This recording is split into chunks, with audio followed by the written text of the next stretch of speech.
Hello dear students, तो स्वागत है आप सभी का हमारे चैनल आयोटा क्लासेस में। डियर स्टूडेंट्स, ये क्वेश्चन जो है इस वीडियो में हम लोग जो क्वेश्चन करने वाले हैं, क्वेश्चन नंबर 22, ये एस चांद का ही क्वेश्चन है। अच्छा क्वेश्चन है, थोड़ा देख लो इसको कैसे सॉल्व करेंगे।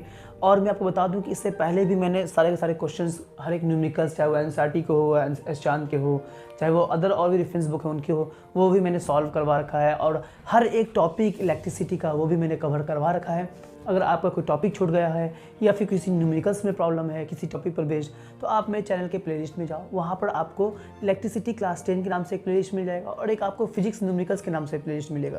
तो फिजिक्स न्यूमेरिकल्स में जितने भी न्यूमेरिकल्स है वो सारे न्यूमेरिकल्स मैंने डाल दिया है, और जो इलेक्ट्रिसिटी क्लास 10 के नाम से जो आपको ये मिलेगा उसमें आपको हर एक टॉपिक का वीडियो लेक्चर और उस पर बेस्ड हर एक न्यूमेरिकल्स भी डाला हुआ है। तो आप वहाँ से भी जाके देख सकते हो, अपना जो है हर एक टॉपिक कवर कर सकते हो। और डियर स्टूडेंट्स, मैं एक बात आपको और बताना चाहूँगा कि हमारा वेबसाइट भी जो है वो ऑलमोस्ट क्रिएट हो चुका है, www.iotaclasses.com के नाम से है। तो जितना भी अब जो हर एक टॉपिक मैंने पहले भी पढ़ा रखा है या फिर मैं अब जो आगे भी पढ़ाऊँगा, उन सभी के नोट्स आपको, उसके लिंक जो है मैं डिस्क्रिप्शन में डाल दिया करूँगा। आप वहाँ पे लिंक पे क्लिक करना, डायरेक्ट आप मेरे वेबसाइट पे चले जाओगे और वहाँ पर उसका नोट्स होगा, वहाँ से आप नोट्स कंप्लीट कर पाओगे। तो अब चेक करते रहना, कभी भी आ सकता है, तो वो लिंक आपको प्रोवाइड कर दिया जाएगा।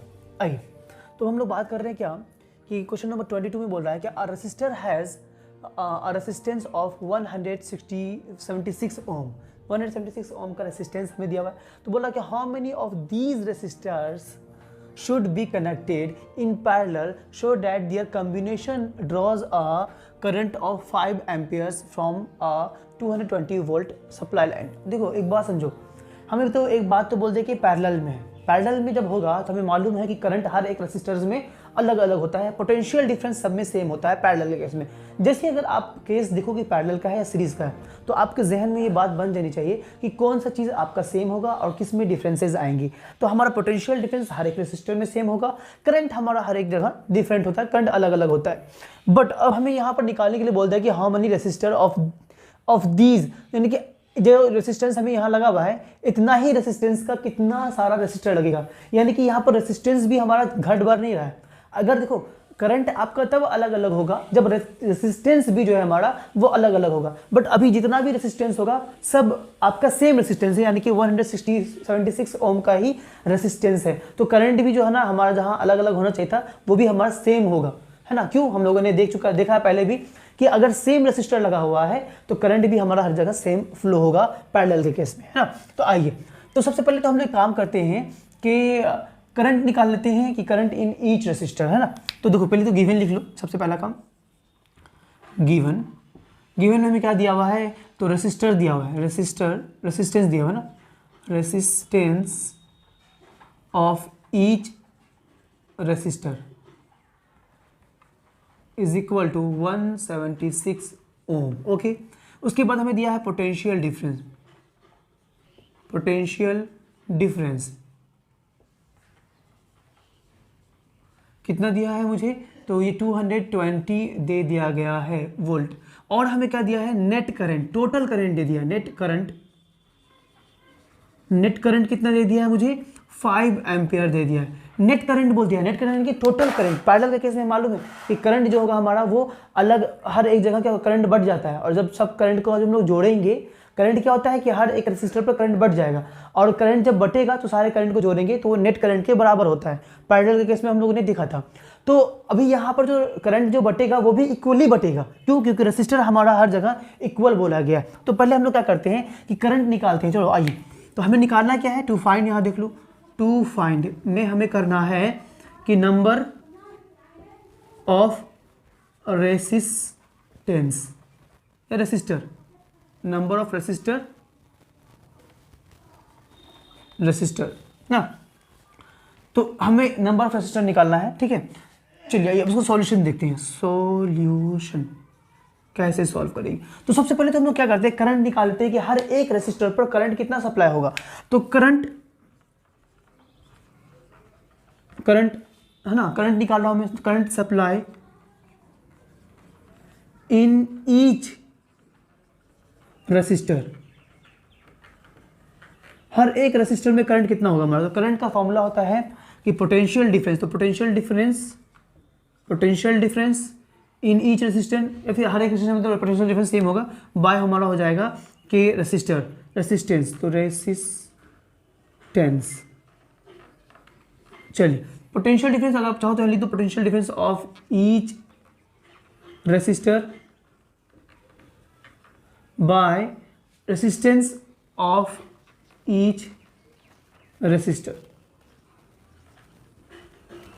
चलिए तो करंट यानी कि जो हमारा निकलेगा, हर एक का जो निकलेगा करंट, वो यानी कि कितना आएगा हमारा इज इक्वल टू, चलो यहाँ पे मैं सॉल्व कर लेता हूँ। पोटेंशियल डिफरेंस हमारा हो गया है 220 वोल्ट है, तो 220 वोल्ट हो गया, बाय रेसिस्टेंस हमारा हो गया 176 ओम। चलिए तो यानी कि क्या हो जाएगा हमारा, इसको जब हम लोग काटेंगे तो 11 से कटेगा ये हमारा ना, 11 2 से 22, तो 20 आ गया, ये भी 11 से कटेगा, तो 11 1 जा 11 और 11 6 जा 66। चलिए अभी भी ये कट रहा है 6 से, तो ये हो गया हमारा 8 और ये हो जाएगा हमारा 2 से कट रहा है ना, ये हो गया 8 और ये हो गया 10। अच्छा अब ये और कटेगा, तो काटो 2 से, यानी कि ये हो गया 5 और ये हो गया हमारा 4, यानी कि हर एक रेसिस्टर पर जो करंट सप्लाई होगा हमारा वो कितना होगा 5/4, यानी कि इसको पॉइंट में निकाल सकते हो आप। तो देखो करंट में यहाँ लिख दूँगा, therefore current supply in each resistor is equal to 5/4 ampere.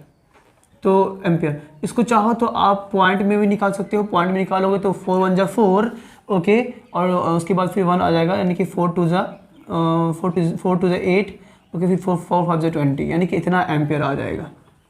तो ये आ गया हमारा इतना एम्पेयर हर एक रेसिस्टर पर। तो हमें अब हमें टोटल रेसिस्टेंस निकाला, नंबर ऑफ रेसिस्टेंस, तो number of resistor is equal to क्या हो जाएगा कि टोटल करंट, यानी कि नेट करंट जो हमारा है, total current, net current by, है ना, करंट सप्लाई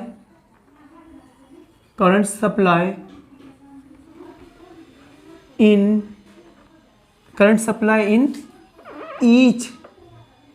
ईच रेसिस्टर।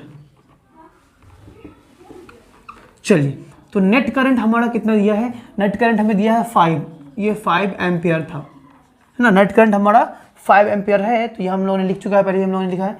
और बाय हमारा एक रेसिस्टर में कितना करंट सप्लाई हो रहा है, तो एक में हो रहा है हमारा तो 1.25 एम्पेयर, ठीक है।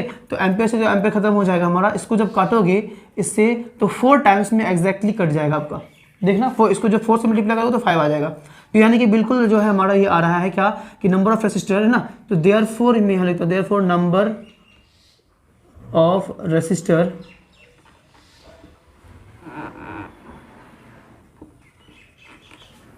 Is equal to 4। तो टोटल नंबर ऑफ रेसिस्टर कितना होगा हमारा, वो 4 होगा, 4 नंबर जो रेसिस्टर है हमारा ये यहाँ से सप्लाई होगा, मतलब कि उसमें पैरेलल में कनेक्टेड होगा। यही हमें निकालने के लिए कहा गया था क्वेश्चन नंबर 22 में। तो कितना था, इजी ही था ना, बट थोड़ा सा चीज़ें थोड़ा सा घुमा दिया था, तो आपको थोड़ा सा उसमें लग रहा होगा कि टफ होगा, हालांकि टफ कुछ भी नहीं था तो बहुत ही ईजी। तो अब जो है बस खाली कॉन्सेप्ट क्लियर रखो, कॉन्सेप्ट जो अगर आपको जो मैंने थ्योरी पढ़ाया है उस थ्योरी का कॉन्सेप्ट अगर क्लियर है आपका, तो डेफिनेटली किसी कहीं आपको प्रॉब्लम नहीं आएगी, कहीं परेशानी नहीं आएगी आपको। तो अब जो है डियर स्टूडेंट्स हम लोग मिलेंगे, इस चैनल पे और क्वेश्चन है वो करेंगे, उसके बाद जो है फिर हम लोग अब नए टॉपिक, या फिर एक और क्वेश्चन है अदर रेफरेंस बुक मैंने कहा था ना, उस पर बेस्ड एक और बहुत अच्छा क्वेश्चन है मेरे पास में, तो वो भी कर लेंगे। उसके बाद जो हम लोग फिर नए टॉपिक पर डिस्कस करेंगे। तो फिर मुलाकात होगी हमारे डियर स्टूडेंट्स नए क्वेश्चन के साथ। तब तक के लिए बाय बाय, अल्लाह हाफिज़, दुआ में याद रखें। जय हिंद, जय भारत।